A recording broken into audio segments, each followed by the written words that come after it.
Hey guys, this is Justin at the Survivor Review, and today we're going to be talking about a movie that I've been really looking forward to, Sin City, A Dame to Kill For. It's the long-awaited follow-up to the first Sin City that was directed by Robert Rodriguez and Frank Miller, and just to start off, I love that movie. I was actually going to do a review of it before A Dame to Kill For, but I just didn't get around to it. So my initial thoughts on that movie is that I love it. It's a comic book come to life. It's visually amazing. The stories are really cool, and the acting is great. So I really like that movie, and I had a lot of high hopes for this one, since it's a lot of the same returning people, still Robert Rodriguez and Frank Miller, and the style looked exactly the same. So I was like, how could this go wrong? So like I said, I was really excited for it, and yeah, it didn't disappoint. Was it as good as the first? No, not at all. The stories were just a bit more interesting and had a bit more depth to them, even though the stories in this don't have that much depth to begin with, but those ones just had more to it, and I felt the stories in that one were just a bit better. But that doesn't mean that this movie was bad. This movie was entertaining, and if you liked the first one, you'll like this one. I can't see you having too many problems with this one, because I didn't have too many problems with this one. I had a few here and there, and I'll elaborate on that. But yeah, there wasn't too much wrong with this. So I've been reading a lot of negative reviews for this movie, and I really don't see what they're getting at. I thought the movie was just like the first one, and just not as good as the first one. So the plot of this movie is just like the first one. It's four separate stories that have some ties to another, like a character will appear here and there who's in throughout the stories.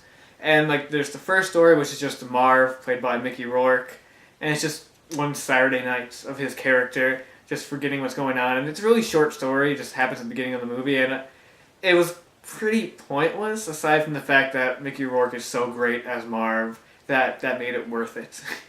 And the other story involves Joseph Gordon-Levitt, and he's this cocky gambler, and he's going up against Senator Rourke, and he's like the big bad guy and stuff like that. And that was one of the stories. And there's the title story, A Dame to Kill For, involving Dwight, who's played by Josh Brolin, and him and this whole story with this dame, Ava Lord. And that was a cool story. That's the longest story. That's like the middle act of this movie is that story. Then the final story involves Jessica Alba's character, Nancy Callahan, from the first movie, getting revenge on Senator Rourke for what happened to some characters. I don't want to spoil the first movie, so due to spoilers, stuff that happens in the first movie. That's all I'll say. So, out of all the four stories, I enjoyed all of them for the most part. I found A Dame to Kill For to be a little slow at times. That middle story, not like the whole movie. The middle story seemed to be a bit slow, and I felt like I was a little worried going in because the runtime of this movie is only 102 minutes. Which makes it like 90-something minutes without credits. And I'm like, really? The first one was 2 hours. But honestly, none of the stories, except for the last one, felt rushed. Those stories felt perfectly paced. But then the last story, the Jessica Alba story, just felt a little too rushed. They hint at what's going to happen in that story earlier on in the movie. So I think that's kind of their excuse for rushing it at the end. It's like, oh, we kind of build up towards the beginning. But it wasn't enough, and the story just kind of went by really fast. And then, so it was kind of like, didn't have much to it. And the ending was abrupt. It kind of just ended and it missed that nice epilogue from the first movie. The first movie had that good epilogue with the Josh Hartnett character at the end. That was cool. This one kind of just ends. That's basically how the final story ends, and then it cuts the credits. And you're like, oh, it's over. Alright, gotta go.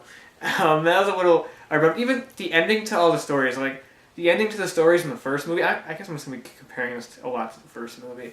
They had cool ending shots in the first movie. They would end with that kind of silhouette with them in the white silhouette, and then be the final shots of the segment. They don't do that in this one. They just kind of fade out. And it's like, oh, okay, that's over. And it's like, oh. But, that the acting in this movie is great, just like the first movie. Again, Mickey Rourke as Marv steals the show, just like the first movie. My only problem though, and I tried to just get used to this, so it didn't annoy me the whole movie. His makeup is not as good as the first movie. It's very cheap. His face looks bloated and really big. It does not look as cool as the first movie. And that was really distracting at first. But I kind of just made myself get used to it because Marv actually appears in all 4 segments. He actually appears in every segment, which is just great because I love Marv. So I try to he has the most screen time like of any character in this movie, and can't go wrong with that. His character is great. So I tried to just kind of blank the annoying makeup out of my head after the first. It was really distracting at first, but I was like, I just kind of got used to it.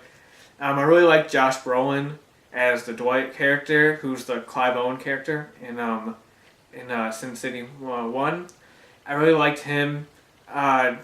Ava, the dame to kill for, Ava Lord, played by Eva Green. Let's just say she's not camera shy. That's a good thing. That's a good thing. And Jessica Alba was actually pretty good in the movie. I'm not really a fan of her as an actress. Yeah, she's hot.